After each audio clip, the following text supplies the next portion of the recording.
The sirens are getting closer. You hear them echo through the narrow brick streets of East London. Blue lights bounce off wet pavement. Somewhere behind you, a car door slams. You keep walking. Not running, never running. Running means guilt. You pull your hood lower and blend into the crowd outside a late-night chicken shop. People laugh. Someone argues about football. Someone orders chips. Normal life. But your heart is pounding like a war drum. Because 3 years ago, you were invisible. A kid nobody noticed. Now every camera in this city might have your face saved in a database. Every rival crew knows your name. Every police unit has a file on you. And somewhere tonight, someone is waiting for you to make a mistake. The strange part? You remember exactly where it started. A broken estate, cold nights, empty pockets. Back when the biggest decision of your life was whether to go home or stay outside. You chose the street. And the street never lets you leave. Level 1. The Invisible Kid. You grow up in a concrete tower block where elevators smell like cigarettes and cheap alcohol. Nobody dreams here. People survive. Your mom works 2 jobs. You barely see her. Bills pile up on the kitchen table like warnings. School feels pointless. Teachers talk about futures that don't exist in your postcode. Lawyer, engineer, doctor. You look around your classroom and know none of those people came from places like this. But outside school, something else is happening. On the corner near the off-license, older boys stand in designer tracksuits, clean trainers, expensive phones. They don't look rich, but they don't look broke either. They nod to each other with quiet respect. People move out of their way. One night, one of them calls you over. Just a small task. Deliver a bag. Walk 2 streets. Hand it to someone waiting outside a kebab shop. You don't ask questions. You just walk. 10 minutes later, you're handed $40. 40 pounds for 10 minutes. That's more money than you've ever held at once. The next day you come back, and suddenly, you're useful. At first, it's small things. Running messages, watching corners, holding packages you never open. You tell yourself it's temporary, just until things get better. But something changes the first time someone calls you one of the boys. Respect feels powerful, even if it's borrowed, even if it's fragile. And deep down, you know something else now. You've stepped into a world that rarely lets people step back out. Level 2, fast money. The first real money comes suddenly. At 16, you're not just running messages anymore, you're part of the operation. You stand outside convenience stores at night. You know which streets belong to your crew and which belong to rivals.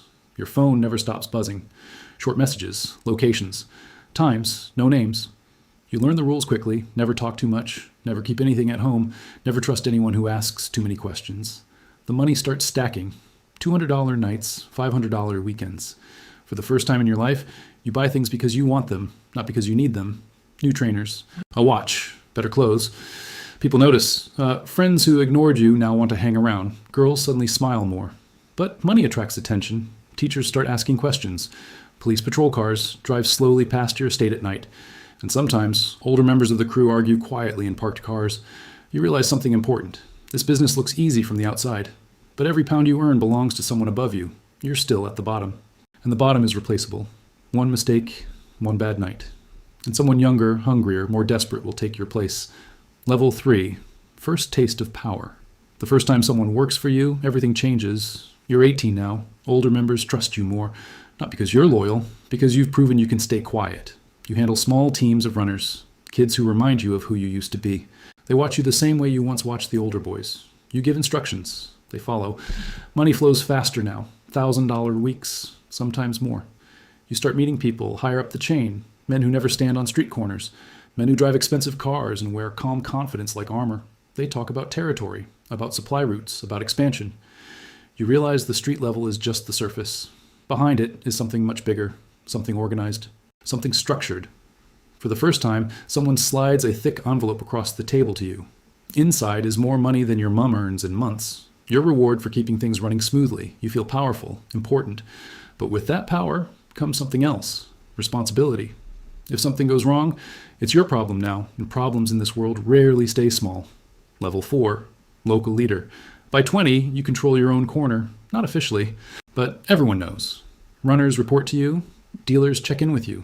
New kids ask permission before operating on your streets. Money flows daily, thousands each week. You move out of your childhood estate, new apartment, new clothes, new life. From the outside, it looks like success. But success here comes with constant tension. Rival crews watch your territory. Police patrols increase.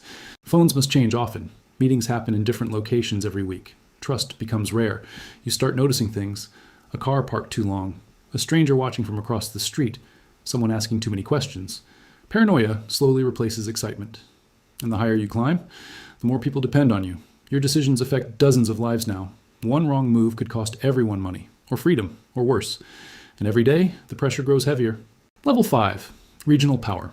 Your influence spreads beyond your neighborhood. Now you're coordinating multiple areas, different crews, different streets, different personalities. Some respect you, some only tolerate you.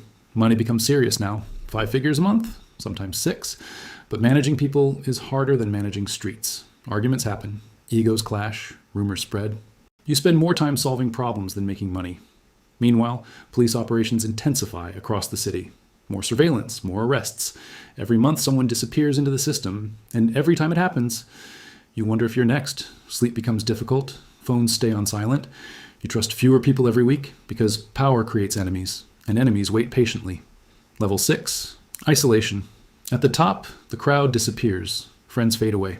Old schoolmates feel like strangers. Even your family senses distance. You can't explain your life to them. You can't bring them into this world. So you keep everything separate, secret, alone. Money keeps increasing, but the excitement is gone. Now every meeting feels dangerous. Every conversation feels monitored. You scan rooms automatically, check exits, watch hands. Your mind never stops calculating risks because you know something now. The higher you climb, the harder the fall. And gravity never forgets. Level 7, maximum power. You've reached the peak. Your network spans cities. Money moves through accounts, businesses, and channels you barely touch directly. People you've never met follow your orders through layers of intermediaries. You could walk away tomorrow with more money than you ever imagined growing up. But walking away isn't simple, because power isn't just money. It's reputation, fear, control. If you disappear, someone else will step forward. Someone who might see you as unfinished business, so you stay. Running an empire you can't safely leave. And every day you feel the walls closing slightly tighter. Level 8, the fall. The fall never looks dramatic at first. It begins quietly. A rumor, a missing shipment, a trusted contact suddenly unreachable. Then the pressure builds. Police raids across multiple locations, phones going dark, people getting arrested. Someone talks, someone always talks. Suddenly the network you built begins collapsing piece by piece. Money freezes, allies disappear, enemies return. You realize something painful. The system that lifted you up was never built to protect you, only to replace you. And replacements are always waiting. Final level. The cycle begins again. Months later, the estate looks the same. Same broken elevators, same flickering streetlights, same kids standing outside corner shops. One of them watches older boys in expensive trainers. He notices their phones, their confidence, their quiet respect. One of them calls him over. Just a small task. Walk 2 streets, deliver a package. 10 minutes later, he holds $40 in his hand. And somewhere far away, you understand the truth. The system doesn't need kings. It only needs players. Because when one disappears, another always steps forward. And the cycle begins again.